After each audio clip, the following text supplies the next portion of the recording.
Ibn Ataillah al-Iskandari, l'abandon de la volonté propre, chapitre 23. Pour quelle raison Dieu créa-t-il les djinns et les hommes? Au chapitre sur la quête de la subsistance, nous avons expliqué le secret de la nécessité dans laquelle se trouvait le monde animal, l'homme en particulier, de s'alimenter pour recouvrir ses forces. Nous allons maintenant examiner pourquoi Dieu se charge de lui assurer son alimentation et de la lui faire parvenir. Ensuite, nous passerons en revue les différents versets et en traite à la subsistance des êtres. Sache tout d'abord que si Dieu a placé le règne animal dans la nécessité de recevoir un soutien et une alimentation qui assure sa conservation, les deux espèces particulières que constituent les djinns et les hommes n'ont quant à elles été créées que pour recevoir l'ordre de lui rendre un culte, afin qu'il exige d'eux une obéissance et une adhésion sans faille. En effet, je n'ai créé les djinns et les hommes qu'afin qu'ils m'adorent, je n'attends d'eux aucune subsistance et je ne veux pas qu'ils me nourrissent. Certes, c'est Dieu qui pourvoit la subsistance des êtres et qui est doué d'une force inébranlable. Dieu affirme ici de manière explicite que ces deux espèces n'ont été créées qu'afin de lui rendre un culte, c'est-à-dire en fait d'en recevoir l'ordre. C'est comme si tu t'adressais à un serviteur t'appartenant, lui disant « Je ne t'ai acheté que pour mon service », c'est-à-dire pour qu'il exécute tes ordres et qu'il assure ton service. Or, il se peut que tu tombes sur un serviteur rebelle qui contrevienne à tes ordres. Ce n'est pourtant pas pour cela que tu l'avais acheté, mais pour qu'il t'obéisse et qu'il satisfasse à tes demandes. Les Mu'tazilites prennent ce verset à la lettre et estiment que puisque Dieu ne les a créés qu'afin qu'ils obéissent, la transgression et la mécréance ne peuvent être que de leur propre fait. Mais nous avons déjà montré précédemment l'inanité de ce point de vue. Si Dieu explicite dans ce verset le secret de la création et de la manifestation de ces deux espèces, c'est pour que ses serviteurs n'ignorent pas ce qu'il attend d'eux, qu'ils ne s'écartent pas de la voie de la guidance et ne négligent pas la sollicitude divine à leur endroit. On rapporte à ce propos que 4 anges se faisaient écho quotidiennement de la façon suivante. « Ah, disait l'un d'eux, si seulement ces humains n'avaient pas été créés. »« Ah, reprenait le second, si seulement ils savaient ce pourquoi ils ont été créés. »«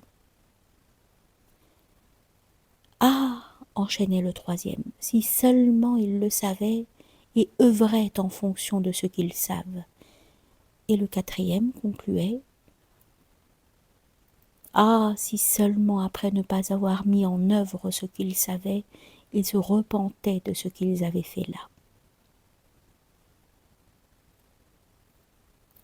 Dieu a donc exposé clairement les raisons pour lesquelles hommes et djinns furent créés, non pour eux-mêmes, mais pour qu'ils l'adorent et qu'ils proclament son unicité.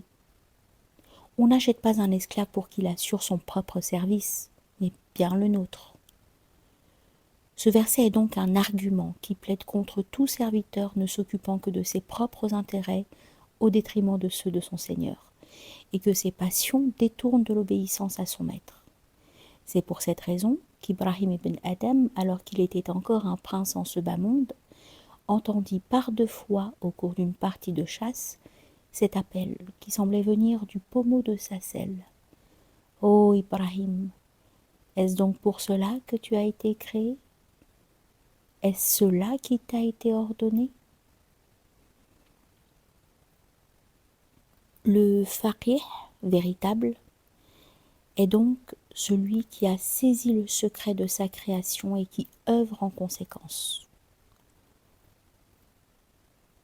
Le faqih est l'être doué d'entendement, notamment en matière religieuse.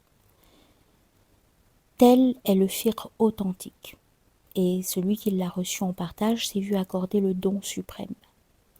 L'imam Malik disait à propos de cette connaissance, le fiqh ne consiste pas à multiplier les transmissions de traditions, il est une lumière que Dieu dépose dans le cœur. J'ai entendu pour ma part cette sentence de la bouche de notre maître Aboul Abbas. Le faqih est celui qui a déchiré les voiles qui obstruaient le regard de son cœur. Celui auquel Dieu a donné de comprendre ce secret sera désormais un ascète ici-bas, s'empressant vers l'au-delà, privilégiant les droits de son maître sur ses intérêts individuels, ayant sans cesse le jour de la résurrection à l'esprit et s'apprêtant à s'y présenter. Un sage a ainsi pu dire « Si l'on m'annonçait « Demain tu mourras », je n'aurais pas davantage d'œuvres à présenter qu'en ce jour. » Un autre à qui sa mère demandait pourquoi il ne mangeait jamais de pain, répondit « Entre le moment d'en mâcher un morceau et celui de l'avaler, j'ai le temps de lire 50 versets du Coran. » Ces hommes ont vu leur esprit se détourner de ce bas monde dans l'expectative des frayeurs ressenties au jour du jugement. Et l'idée du face-à-face avec celui dont la toute-puissance s'étend aux cieux et à la terre.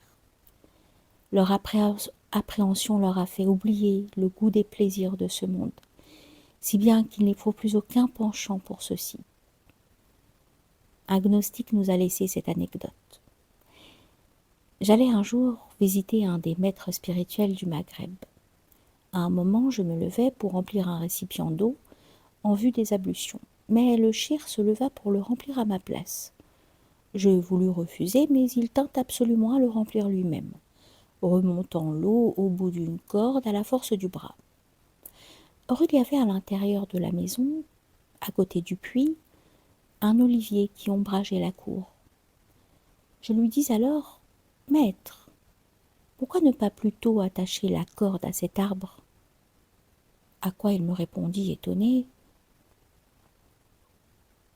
Y a-t-il donc un arbre ici ? Depuis 60 ans que j'habite cette maison, je ne m'étais pas seulement aperçu de sa présence. » Prête donc attention et que Dieu te fasse miséricorde à cette anecdote et aux autres récits de ce genre. Tu sauras ainsi qu'il est des serviteurs, que la présence de Dieu a détourné de toute chose et que rien ne distrait de lui. Sa magnificence a frappé leur intelligence de stupeur.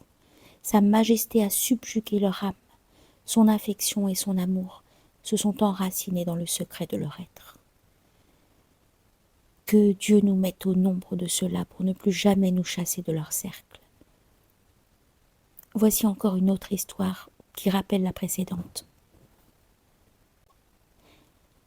Un des protégés de Dieu, Aoulia, originaire de Haute-Égypte, s'était établi dans une mosquée. Un homme qui s'était mis à son service lui demanda un jour l'autorisation de prendre une branche à l'un des 2 palmiers qui poussaient dans la mosquée.